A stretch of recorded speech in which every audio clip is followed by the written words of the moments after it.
나와 먼저 예배로 나아갑니다. 특별히 이 시간 주의 말씀을 듣는 시간이 오니 선포되어지는 말씀을 통하여 점점 무너져가는 우리의 가정이 세워지고 천국의 지점으로 변화되고 새로워지는 은혜가 있게 하여 주시옵소서. 감사드리며 예수님 이름으로 기도하옵나이다. 아멘. 할렐루야.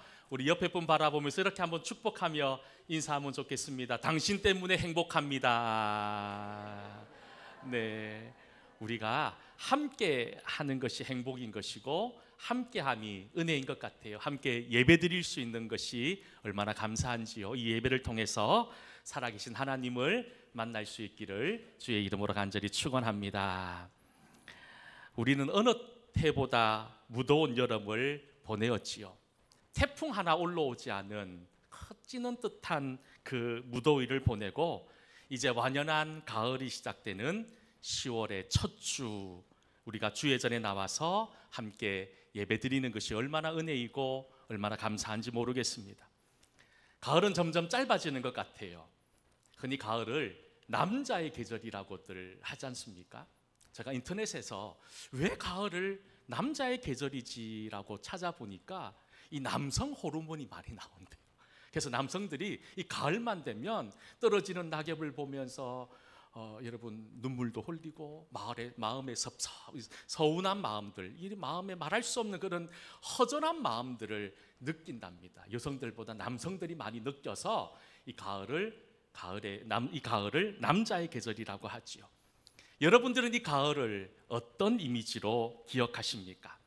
사람들마다 조금 다르겠지만 많은 분들이 가을 하면 가장 먼저 풍성한 열매를 생각하십니다. 특히 우리 영천은 가을만 되면 포도, 사과 이런 맛있는 과일들이 넘쳐나는 과일의 도시지요.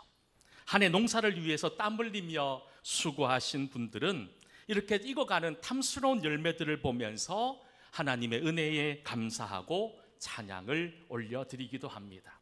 그런데 어떤 분들은 지나온 시간 속에서 왜 내 인생에는 이런 풍성한 열매가 없지라고 후회하는 분들도 계신 것 같아요.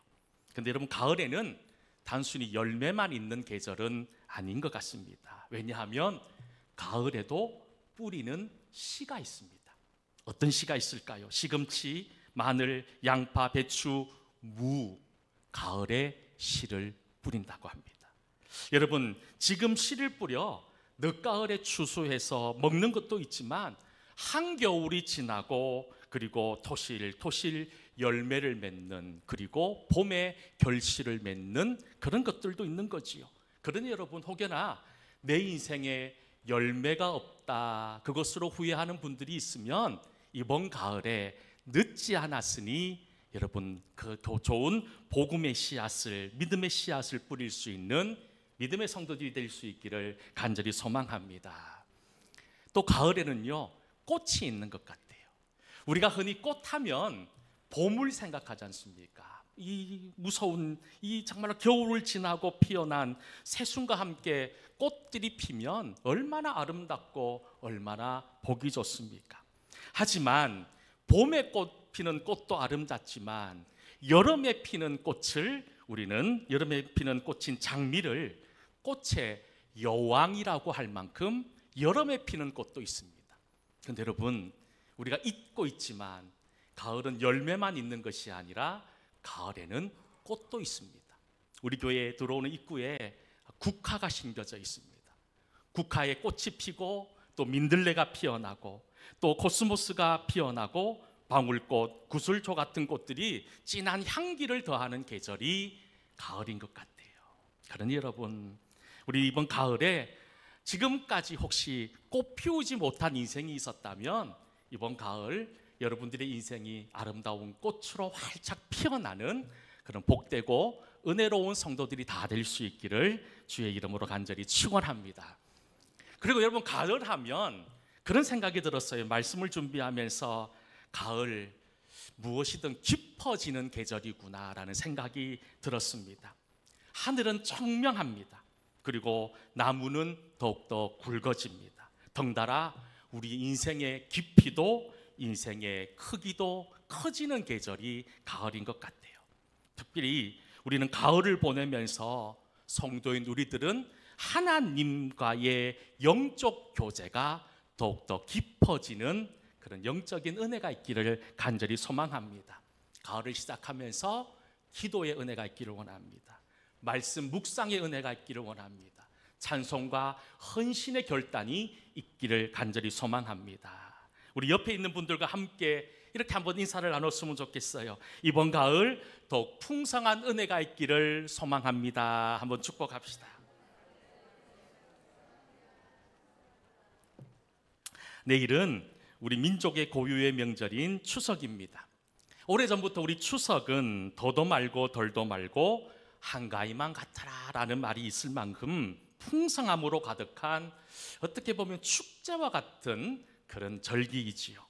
추석이면 고향을 찾는 사람들로 인하여 한바탕 귀성 전쟁을 치룹니다. 저도 아버지가 있는 인천으로 가려면 예배를 마치고 보통 9시간 가야 됩니다. 차가 얼마나 막히는지요. 휴게소도 못 들어갑니다. 휴게소 들어가기도 못하고 나오지도 못하는, 화장실도 못 가요. 그래서 웬만하면 참고 올라가는데, 여러분 올라가면서 뭐라고 올라가는 줄 아십니까? 아이고 죽겠다, 아이고 죽겠다 하고 올라갑니다. 조금 생각 바꾸면 아이고 죽게 있습니다, 죽게 있습니다 하고 올라가기도 하는데 기성 전쟁을 치릅니다. 그리고 여러분 고속도로는 주차장으로 변하고 기차표나 버스표는 이미 동이 났습니다. 여러분 이렇게 사람들이 힘들게 또 많은 시간을 투자하며 집으로, 고향으로 찾아가는 이유가 어디에 있습니까? 오늘 우리가 함께 예배드리는 성도들 중에서도 보면 고향을 찾아서 가신 분들도 있고 부모님이 계신 고향을 찾아오신 성도들도 있을 겁니다. 바로 부모님이 있고 가족이 있기 때문에 그 시간, 그 힘든 시간을 이겨가면서 찾아오는 것 아닙니까? 바로 우리의 가정, 가족이 있기 때문이지요. 가정은 우리의 희망입니다. 우리의 안식처이고 지친 우리의 몸과 영혼이 회복되고 치유되는 충전소와 같은 곳이 우리의 가정 아닙니까? 그래서 오늘 저는 사실 우리가 교회 리모델링을 앞두고 계속해서 하나님이 디자인하는 교회라는 제목의 말씀으로 시리즈 설교를 지금 계속 이어오고 있다가 오늘은 가정의 의미, 하나님께서 우리에게 가족을 주신 의미를 다시 한 번 더 묵상하려고 또 다른 말씀을 여러분들과 함께 준비했습니다. 특별히 오늘 이 말씀을 통해서 잊어버린 가정의 의미가 회복되어지고 여러분들이 가정이 다시 말씀으로 회복되어지는 귀한 은혜가 있기를 다시 한 번 더 간절히 소망합니다. 창세기에 보면 하나님께서 천지를 창조하신 이후에 그 다음 하신 일이 뭐냐? 바로 가정을 만드시는 일이셨습니다. 자신의 형상과 이미지로 아담을 만드셨어요. 그런데 하나님 보시기에 아담이 혼자 있는 것이 보기가 싫으셨지요. 그래서 하나님께서는 아담에게 배필인 하와를 주시고 가정을 만들어 주셨습니다.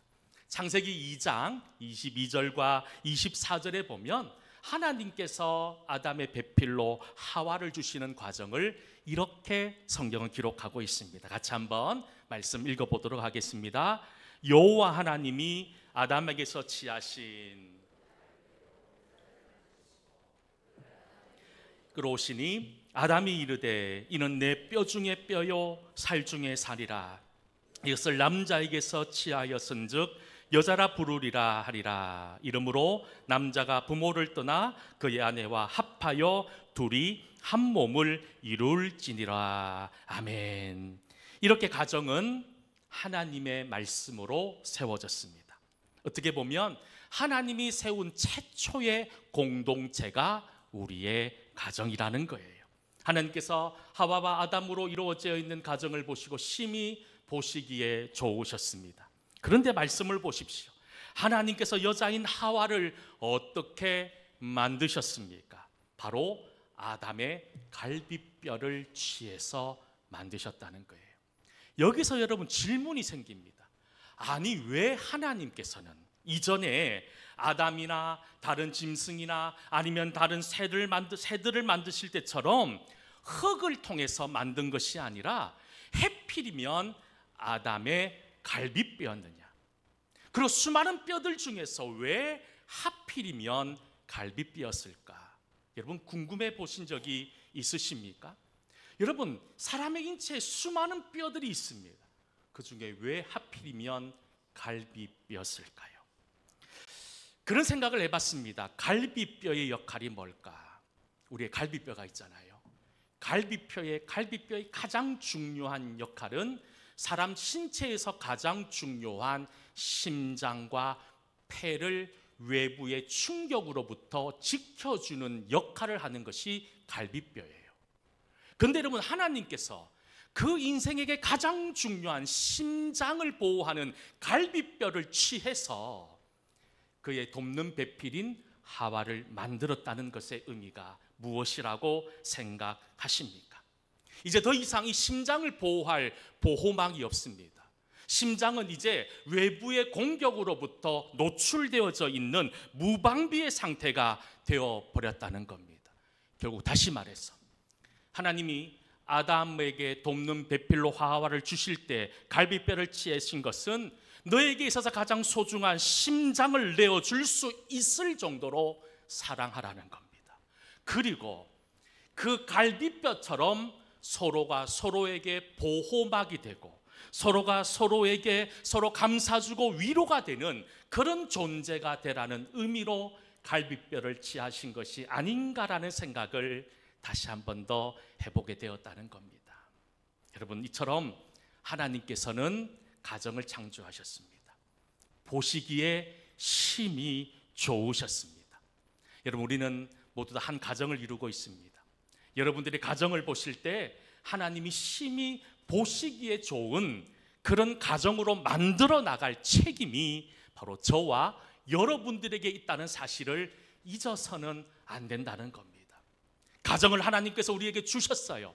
그렇다면 그 가정을 하나님의 복의 통로로 만드는 사명은 우리에게 있다는 사실을 여러분 기억할 수 있기를 간절히 소망합니다. 이처럼 우리의 가정은 하나님으로부터 복을 받는 귀한 통로가 됩니다. 시편 128편 3절과 4절을 보면 이렇게 성경은 기록합니다. 같이 한번 시편 128편 말씀을 읽어보겠습니다. 내 집 안방에 있는 내 아내는 결실한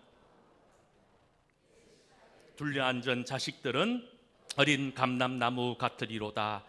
여호와를 경외하는 자는 이같이 복을 얻으리로다. 아멘. 여러분 가정, 우리의 가정은 이 가정을 통해서 천국을 체험할 수 있는 곳이에요. 간접적으로 경험할 수 있는 것이 바로 우리의 가정입니다. 하나님께서 태초에 가정을 창조하신 이후에 이 가정은 마귀로부터 끊임없는 공격의 대상이 되었습니다. 마귀가 아담과 하와를 유혹합니다. 하나님을 무시하고 너희가 원하는 육체의 욕심을 따라서 살라고 유혹합니다. 결국 아담과 하와는 그 유혹을 이기지 못하고 선악과를 따먹어 버리고 말았습니다. 이처럼 지금도 사탄은 우리의 가정을 무너뜨리기 위해서 끊임없이 마치 아담과 하와에게 했던 거짓말들로 우리를 유혹하고 넘어지게 하고 있다는 겁니다. 지금 이 세상을 보십시오. 이혼과 동성애와 같은 이런 것들로 인해서 무너진 가정들이 하나 둘씩 생기고 있습니다. 창조의 질서가 파괴되고 있습니다. 여러분, 사람들에게 공기가 없어서는 안 되는 절대적인 필요의 도구이지만 공기의 존재를 의식하지 못하고 잊어버릴 때가 얼마나 많이 있습니까? 우리의 가정이 그렇다는 거예요. 우리의 가정이 소중합니다. 중요합니다. 그런데 많은 사람들이 이 가정의 소중함을 잊어버린 채 살아가고 있다는 겁니다.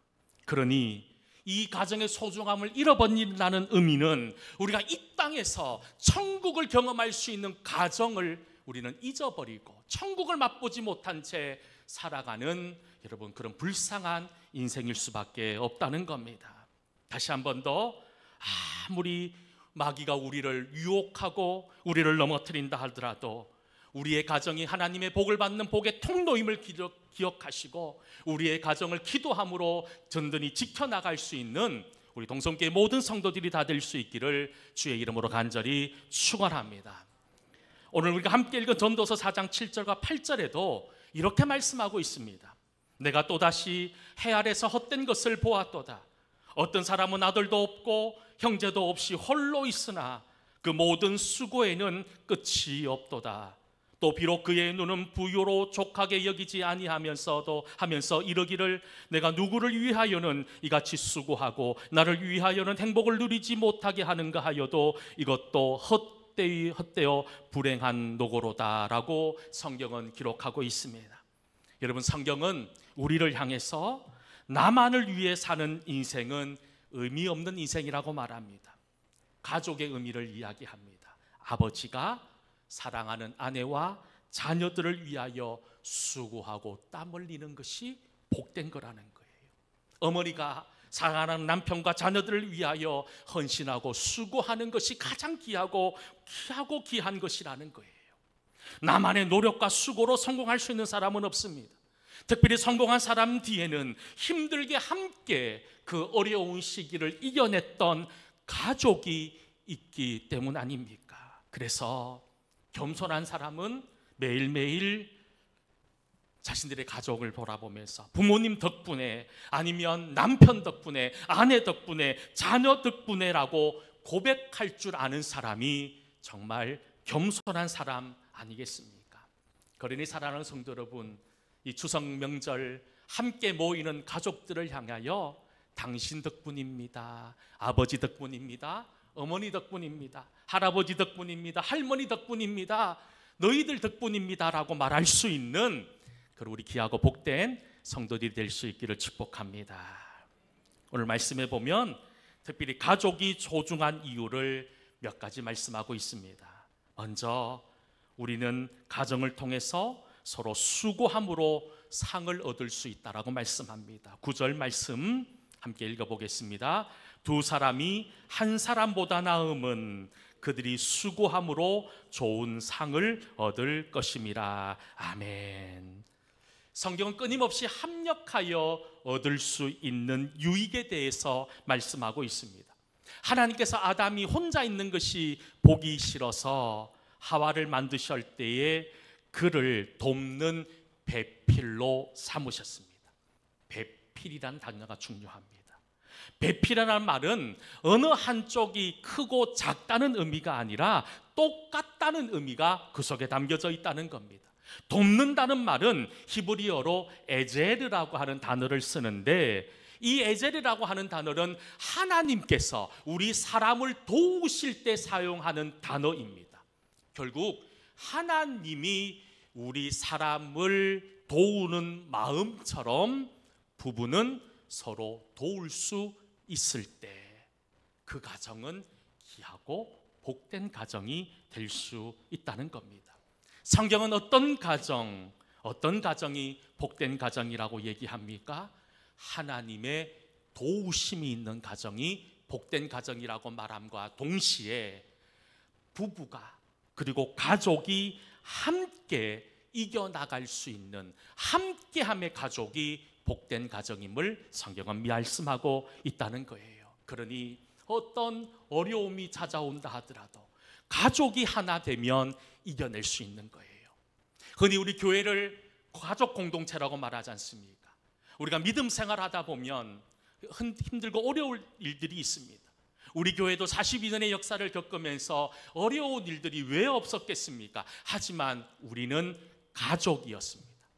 가족이었기에 힘들고 어려운 일이 있어도 이겨내고 지금 이 자리에 있는 것이 아닙니까? 혹여나 여러분들의 인생에 어려움들이 있습니까?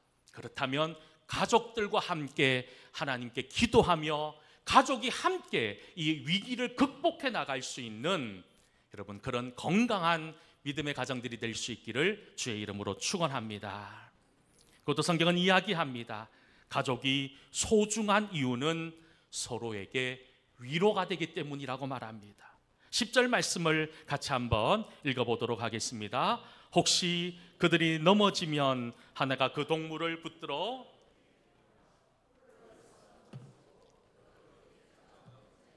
화가 있으리라. 아멘. 흔히 우리는 위로라고 하는 단어, 제가 한 번씩 말씀드리지요. 이 위로의 뜻은 힘들어하는 사람에게 또닥또닥 힘내라고 하는 얘기가 아니라, 위로는 함께 강해진다는 의미가 위로라고 말씀드렸지요. 가족은 위로의 공동체입니다. 그저 남 얘기하듯이 힘내라고 말하는 것이 아니라 함께 강해지기 위해 노력하는 가정, 그것이 복된 가정이라는 거예요.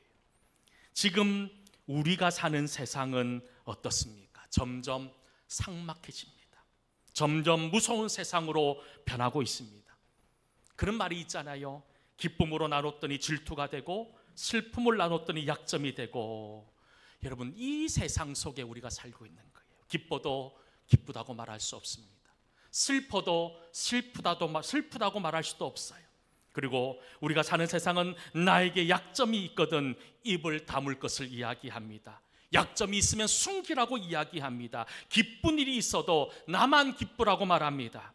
다른 사람 눈치채지 못하도록 사는 것이 지혜로운 것이다라고 이 세상은 끊임없이 우리에게 속삭이고 있습니다. 그러다 보니 우리의 가정, 특히 부모들조차도 자녀들을 가르칠 때에 성경의 기준으로 가르치는 것이 아니라 세상의 기준으로 자녀를 가르칠 때가 얼마나 많이 있습니까? 이기적인 자녀들로 만들고 있습니다. 자기밖에 모르는 아이들로 만들고 있지는 않습니까? 그러다 보니 여러분, 우리 주변에 아무도 없는 거예요. 마음 내놓고 이야기할 수 있는 사람이 없다는 겁니다. 그런데 여러분, 우리는 가정에서 가족끼리 서로 위로하고 서로 격려할 수 있는 것이 아닐까요?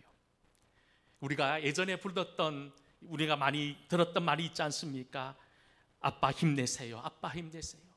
여러분, 남편을 향해서 여보 힘내세요. 아내를 향해서도 여러분 힘내십시오. 자녀들을 향해서도 힘내라고 말할 수 있는 가족. 아마 이번 명절에 가족들이 모이면 이것저것 많은 이야기들이 오고 갈 겁니다. 그러다 보면 싸울 때도 있고 다툴 때도 있을 거예요.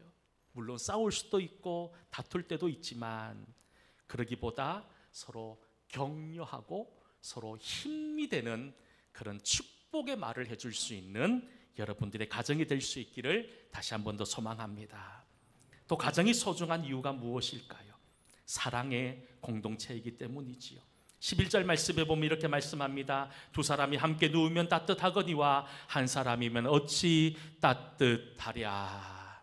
말씀의 배경이 되는 유대 지역은 낮에는 찌는 듯한 더위로 살 수 없을 정도로 힘든 곳이지만, 밤만 되면 기온이 급강합니다. 매우 춥고 매우 힘든 시간을 보내야 됩니다. 그러니 그 추위 때문에 밤에 잠을 잘 수 없을 때 서로 부둥켜 안고 이 추위를 이겨낼 수 있는, 서로 사랑하기에 안을 수 있는 공동체가 가족이라는 거예요. 가족 가운데 상처가 있고 눈물이 있는 가족이 있다면 여러분, 그들에게 주의 위로와 주의 사랑을 전할 수 있기를 간절히 소망합니다. 그리고 여러분들의 가정이 정말로 서로 합력하여 승리하는 가정이 되기를 원합니다. 12절 말씀에 보면 한 사람이면 패하거니와 두 사람이면 맞설 수 있나니 세 겹줄은 쉽게 끊어지지 아니한다라고 말합니다. 저는 우리 동성교회 모든 성도의 가정이 세 겹줄로 견고한 가정이 되기를 축복합니다. 창세기의 마귀가 에덴 동산에서 아담과 하와를 타락시킬 때에 여러분, 마귀의 밥이 된 것, 마귀의 공격이 대상이 된 것은 혼자 있었을 때였습니다. 맹수들이 사냥할 때 표적으로 삼는 것은 무리로부터 벗어나 있는, 이탈해 있는, 혼자 있는 짐승들을 공격의 대상으로 삼습니다. 홀로 있을 때 유혹받고 공격받게 된다는 거예요. 그러니 여러분, 가족은 하나 될 수 있기를 위해서 애쓰고 노력해야 된다는 거예요. 우리가 잘 알고 있는 몽골 제국을 이끌었던 징기스탄은 말년에 3명의 아들을 불러놓고 이렇게 이야기했다고 합니다.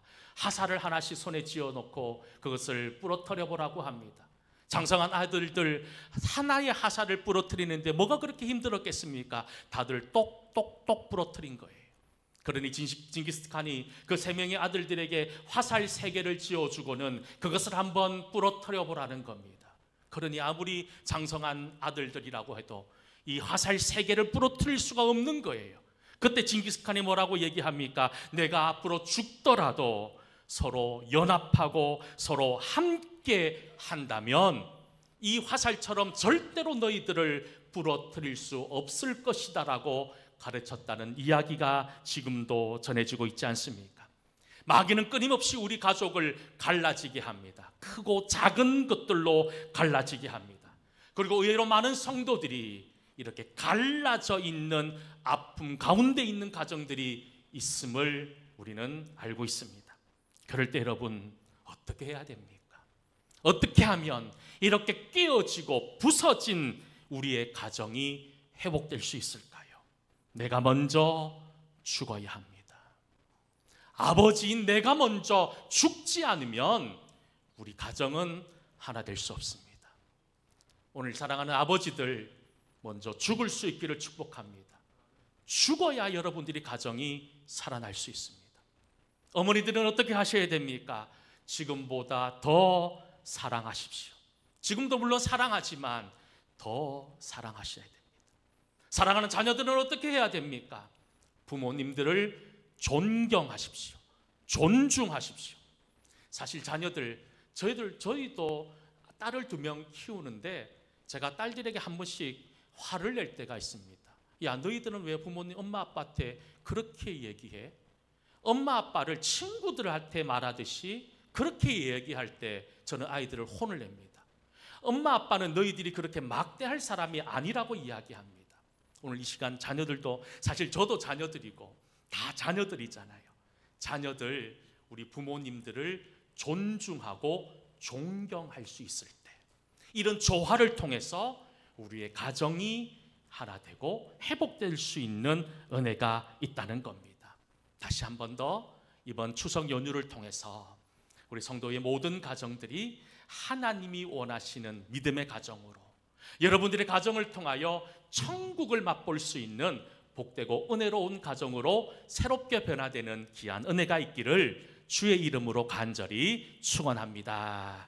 기도하겠습니다. 은혜로우신 아버지 하나님, 추석 연휴를 맞이해서 사랑하는 주의 성도들이 함께 모여 예배를 올려드립니다. 우리에게 가족을 허락해 주신 하나님이 오니 우리의 가족이, 우리의 가정이 천국의 모습을 회복하게 하시고, 우리의 가정이 무너져 있다면 무너진 곳이 새롭게 세워지고 새롭게 견고하게 변하는 은혜가 있게 하여 주시옵소서. 감사드리며 예수님 이름으로 기도하옵나이다. 아멘.